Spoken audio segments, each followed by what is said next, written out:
The United States, after years and years of fighting in Iraq and years of ISIS kicking our butts basically because the generals are being hamstrung and handcuffed and not allowed to do their jobs, we kicked ISIS out of Raqqa, and now these militant cockroaches are basically in hiding.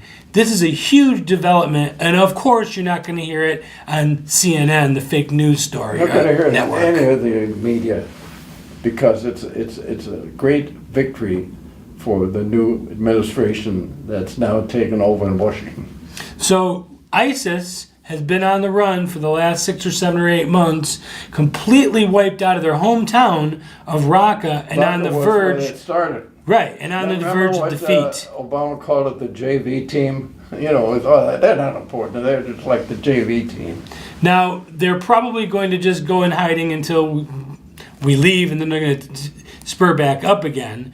What do we do for a long-term strategy? Do we leave? Do we leave forces there? I mean, we've given the Iraqis billions of dollars, training, ammo, guns. We've given them everything. If they can't support themselves, how long do we stick around? No, I think it's a big mistake. I think we shouldn't be in Afghanistan. We shouldn't be in Iraq. Let them kill each other off. And if they can't stand up and won't stand up or can't defend themselves, it's not our fault anymore. Why should we have our boys getting killed for something that they won't even do for themselves?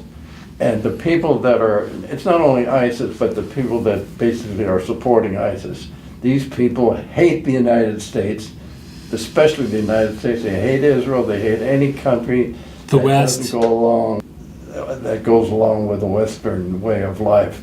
That's why last week I very much appreciate you talking about my great-great-grandfather Sobieski, who defeated the Ottoman Empire, which at that time was the controlling factor of Islam. And so my great-great-grandfather, 12 times removed, was a man on 9/11, 1683, smashed the Islamics at a time when if he hadn't come down from the hills with the wings of angels that he put on the back of his cavalry, Europe would have fallen. There would be no Judeo-Christian way of life today. You would have Islam controlling Europe. So Islam is a terrible danger to the world today. I can't say this strong enough. They want to get rid of our way of life, the kind of way of life that the United States has made it the greatest country in the world. We're on our way to pushing ISIS out. The Taliban is still in Afghanistan. ISIS is again. Why are we going to stay in countries like Afghanistan? It's been 20 years. The Russians couldn't do it. The British couldn't do it. It's basically a graveyard. You see, what you've got different groups with specific interests. Why is Vladimir Putin interested in having Russian bombers bomb and be involved in that? Why? Because he is controlling Syria. Hafiz al-Assad, who is the dictator of Syria, is at the thumb, is based and being pushed around by the Russians. They, in turn, so the Iranians and the Syrians are all under Russian control. Vladimir Putin is a much more dangerous and a much shrewder guy than most people give him credit for. He's the guy behind this whole deal. He hates the Muslims just as much as most other people do, but they'll do his bidding as long as he does things that they want him to do. We've just got a whole mess in that whole Middle East today, and nothing is being done to stop it. So for us to have people in Mogadishu or in Yemen and so on, it's ridiculous. Let's bring out people. If they're going to kill each other, there's nothing we can do to stop it. I think it's ridiculous. I think it's time that Trump say, look, enough is enough.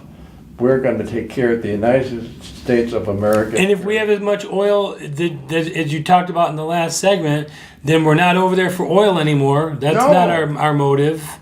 We're certainly not spreading democracy like George W. Bush his folly to try and get the Iraqis to vote with the purple thumbs and all that.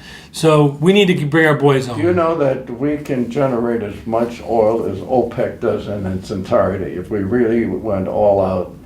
I don't think anybody realizes how oil-free this country really is. This Permian Basin that I'm talking about is so rich in oil right now that we could, I'd say 15 million barrels is a reasonable figure to bring on the table as to how much oil we can produce. So couldn't we bankrupt Russia, Saudi Arabia, Iran, basically the whole rest of the world? We could put them in a position, they thought, just the other way, they thought that by bringing the price down, in the middle of 2014, the price of oil was at $100 a barrel. And the OPEC deliberately cut down the price. Within 6 months, it was down to as low as $30 a barrel. And you know why they did that? Try and cut off our fracking. Exactly. That's the answer. They thought they put us out of it, but we would. There are a lot of things we do in this country is pretty smart. The suppliers of rigs and all other equipment that goes along with producing oil got together and said, look, we can cut down our costs, and we can actually do okay at $50 a barrel, which is why the reason that the price of oil today has moved up a little bit. It's now 51 point something and so on as we speak. But no, we're in the driver's seat when it comes to oil. Interesting development going on in Europe right now. You've got the Czech Republic, you've got Austria, and a couple other countries where very conservative, right-wing, anti-immigration politicians are winning, and winning over fairly large. I'm smiling and laughing at you, I'm saying, because I sometimes, my dear wife, who I love dearly, just said, you're never going to get this German stuff out of your system. I said, what do you mean? I was joking. I said, I'm qualified to become president of Germany because I was born there, a block from the palace of the Kaiser, and but I can't be president here of the United States. And she says, that's terrible thing to say. Yeah, that's the way things are. Germany today has a party called the ADF, which means it's an alternative party.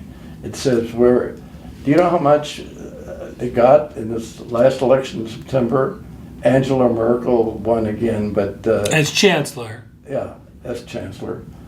They got 17% of the vote and have a whole bunch of new parliamentarians, in addition to the ones in Austria, in addition to the ones in Hungary, in addition to the ones in what you got a right wing, even the French guy, Macron, is a pretty good, smart operator. He knows what's going on. He's playing the game. Well, when you look around and you see what these people have brought to their own nations, they've basically brought them to the brink of extinction by allowing all this immigration, unfettered, unchecked, into the country, and now the rampant rate of terrorism is on the rise and going. Of course people want some authoritarian, some respect, some strong men to take back over. The one in Austria is 31 years old. I have to admit something. There was a letter sent out by the president to German Americans. There are 40 million German Americans. I don't know if anybody else that I know that got that letter. I don't know why they sent it to me, but they did. So I guess I'm considered a German American.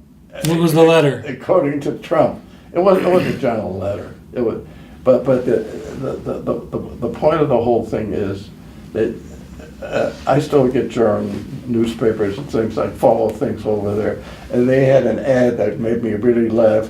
Showed a very beautiful girl about 8 months of pregnancy, and it says, "We don't need your people to have our children." That's what the ad was. We can make our own kids. We don't need your people here anymore. So do you see in Europe a shift from the open borders, leftists, open everything up, no borders, one currency? Are we going to start to see more and more countries break away Oh, and absolutely. become more independent? Oh, I mean, that's an easy one, of course. Catalonia? Pardon me? Catalonia? Yeah, well, you know, Catalonia is a very, I don't think most people know what Catalonia is. It's the southern part of Spain. Yeah. Barcelona was the capital of it, and those people were basically left-wing communists against Francisco Franco, who was really a fascist. So it was fascism against communism at the time. But the point is, you're seeing now, I think Eurocom is finished. I mean, it's just a matter of time. It's falling apart.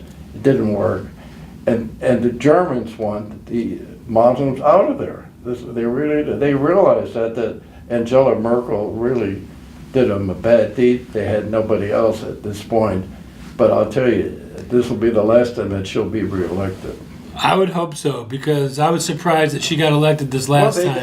They're a very weak socialist party that they work with. She's a member of the Christian Democratic Party. The big news is that the AfD, the alternative German party, Is on the rise. and most of those came from the area where the Russians had occupied, East Germany.